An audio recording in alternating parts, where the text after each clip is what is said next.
Ahoy landlubbers! First mate Maddy here from the good ship Wild Rift, filling in for Captain Allen. We're back again to share the spoils from the upcoming patch 3.2. This time, you'll see even more big gameplay updates to Elemental Rift, as well as in the core game. And if you caught our last video, we mentioned we were thinking about theming our patches going forward. So set your watches, weigh anchor, and raise the sails. Welcome to Wild Rift Patch 3.2, Time and Tide. Nautilus, the titan of the depths, is gaining his land legs and emerging from the deepest, darkest corner of the ocean. Nautilus is a tanky support for players who want to condemn their enemies to the abyss. Hook, line, and sink a target with Nautilus's first ability, Dredge Line. Then, lock them in place with his passive, Staggering Blow. On a short cooldown, attacking an enemy briefly roots them for follow-up damage. His second ability, Titan's Wrath, grants Nautilus a shield and waves of damage around his next few basic attacks. Riptide calls upon the power of the ocean and creates slowing tremors in a circle. And give them a taste of the salty sea with his ultimate, Depth Charge. Summon a terrifying shockwave that chases down an enemy champion and knocks them skyward. Why do I hear boss music? But Nautilus isn't the only thing waiting below the surface. Pike, the Blood Harbor Ripper, is crossing names off of his list and collecting bounties, also in the support role. Pike is a support assassin. While most supports protect their allies and thrive in lane, he can be anywhere and everywhere, waiting for the right moment to secure the kill. First off, Pike cannot increase his maximum health. Instead, any health gained from items becomes bonus attack damage. His first ability, Bone Skewer, can be charged to throw out his harpoon and yank an enemy towards him. Tapping deals damage in front of him instead. When you've got one on the hook, use Phantom Undertow to dash in a line, stunning enemies caught in the slipstream. With Ghostwater Dive, Pike gains movement speed and invisibility. It grants him the perfect opportunity to slip away from the dragon lane and roam around the map undetected. When stealthed, his passive allows him to regain health quickly. His terrifying ultimate, Death from Below, executes enemies at low health, fully resetting when he claims a kill. While he might not be a traditional support, Pike isn't entirely selfish. Death from Below grants extra gold to the ally who gave him some backup. If Pike's teammates help him hunt down a target, he'll make sure they get their cut.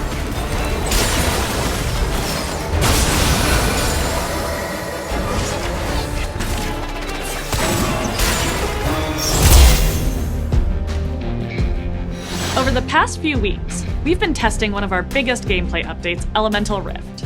We loved hearing your feedback and seeing how you harness the power of dragons to heat up your games. Elemental Rift will be making its return this patch as a featured game mode. But, as we're still in testing, it'll look a bit different from the current version. Here's a quick preview. Hey everybody, it's Adnan here from the gameplay team. As a reminder, we have a few goals for Elemental Rift. Firstly, we want to reduce the pressure of the early game and give players some breathing room between objective spawns and team fights. We also want to find a better balance between team coordination and individual impact to make it easier for you to showcase your skill and carry your team to victory. So here's how we think Elemental Rift is going so far in patch 3.1. We're satisfied with how often the terrain changes are popping up, with over 85% of games triggering the Elemental Rift, and we're open to making it happen even more often. However, not many games ended up featuring the big Elder Dragon.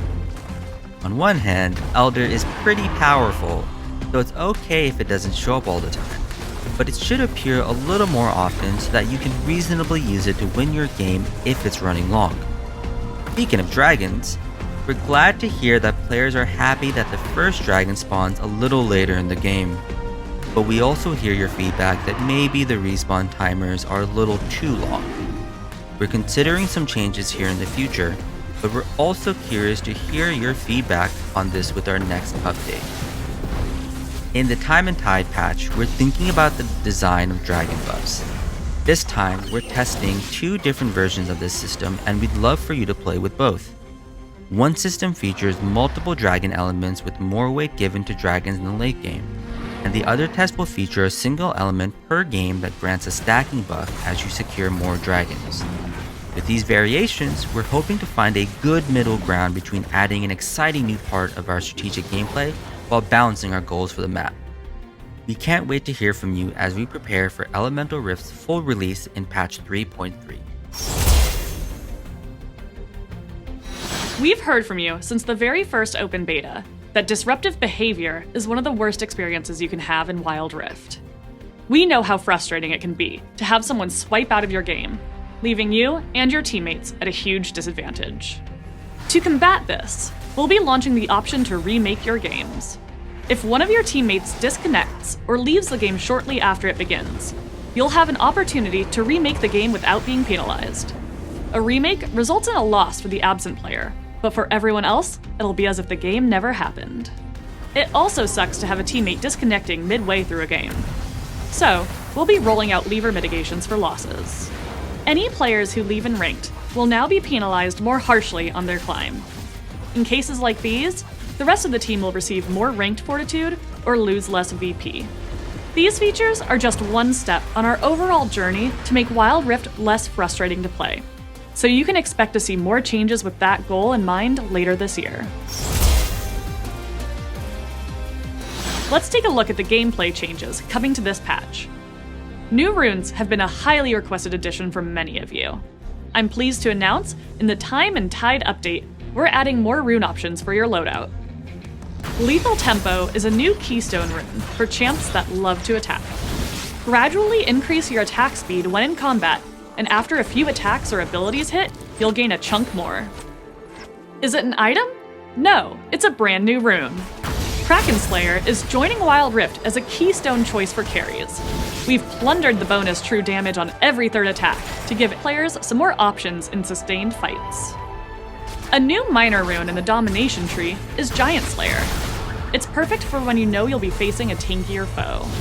You'll do increased damage based on how much bonus health your opponents build. Scorch is a minor rune in the domination tree that will help you burn down your enemies in the early game. You'll deal a little extra magic damage after landing an ability. In the Resolve tree, Nullifying Orb is a new minor rune. If you take damage from a champion that brings you to low health, you'll gain a mini shield. This rune will grant you some extra safety in those tougher lane matchups. Ultimate Shield is a minor rune, joining the Resolve tree. After casting your ultimate, you'll gain a shield for a short duration. This is a rune to run if you need more durability in the middle of the fight. Nimbus Cloak, a new minor rune in the Inspiration tree, grants movement speed after casting a summoner spell. The boost in speed when flashing out of a sticky situation may be all you need to get back to the safety of your team. To assist on your split push strategies, Demolish is a new minor rune in the Inspiration tree. If you're in the range of a turret, you'll charge up an attack that deals extra damage to the turret after a few seconds. We're hoping this refresh of the rune system gives you more choices to customize your playstyle, and we'll be tuning and balancing them throughout patch 3.2. Control wards are here as a new trinket option. They detect invisible enemy traps and other wards, but can be destroyed without a sweeping lens. Each player can have only one on the map at a time. Vision is a delicate system in Wild Rift, with the potential to be meta-shifting depending on how effective it is. We're hoping the addition of trinket control wards allows for more depth in the vision system, but doesn't burden a specific role or item build. We hope our private eye is as good as she claims to be, because it looks like someone is on her trail. Tormenting your nightmares and making his debut in this Wild Pass is Dream Raider Nasus. He's spent years studying in his endless library, but now he's unleashed and hunting down psychics. I bring death.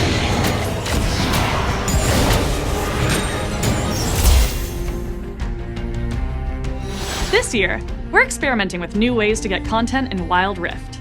In the Time and Tide update, one of the global events we'll be rolling out in some regions is themed around the upcoming cosmic skins for Master Yi and Lulu. In this event, you can earn or buy tickets. Tickets can then be exchanged for tokens that can be immediately redeemed for cosmic-styled goodies and skins, and also a chance to test your luck and get cool stuff even quicker. as you play through daily missions, we'll be giving away free tokens. While this event takes elements from games of chance, it's combined with a direct way to pick up these skins. We hope it feels fun, satisfying, and respectful of your game time. So please, let us know what you think when it releases later this month. Now, onto Wild Rift Esports. There's just over a month until we set sail for Madrid, Spain, where the first ever Wild Rift Global Icons tournament will take place. Regional qualifiers are happening now to determine the top 24 teams that will earn their way into the competition. So mark your calendars and tune in to experience the journey of these teams as they compete for the Icons trophy and the glory of being the Season 1 champion. What connects the Wild West and a futuristic dystopia? No, it's not Los Angeles, it's the skin montage. Roll the music.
That's all from us for now.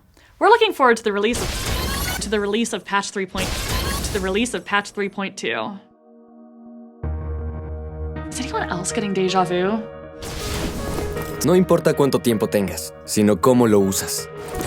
Don't blink, or you just might miss him. Echo, the boy who shattered time, arrives precisely when he means to in Wild Rift. He's an assassin mid laner and jungler, and uses time-altering gizmos to put his plans in motion, even if it takes him a few tries to get it perfect. Timewinder is Echo's first ability. He throws a grenade in a line that expands after traveling a short distance. It will slow and damage anyone caught in its path, and after a few seconds, it boomerangs back to Echo. This is his bread and butter ability to deal damage in the laning phase. Parallel Convergence throws out another gadget that slows enemies caught inside. If Echo enters the distortion field as well, he gains a shield and anyone trapped inside will be frozen in place. Echo's ultimate, Chrono Break, completely turns back the clock. In a pinch, he becomes untargetable and rewinds to a more favorable timeline from a few seconds ago. He'll also heal, and enemies near him will take massive temporal damage. You can see exactly where Echo will zap back to with his after image, which follows him wherever he goes. Echo experts can throw out abilities with his damage stacking passive and his dash attack, Phase Dive, to outwit his opponents right on schedule. Players across the world tell us that Echo is one of their favorite characters in Runeterra, and he's available in, well, pretty much every Riot game and Arcane, so we're thrilled to finally bring League's punk genius to Wild Rift. Whether you want to dive into the depths of the support role, or turn back time for a do-over on a team fight, we hope there's something for you to get excited by in the Time and Tide patch. Thanks everyone, and we'll see you on the Rift.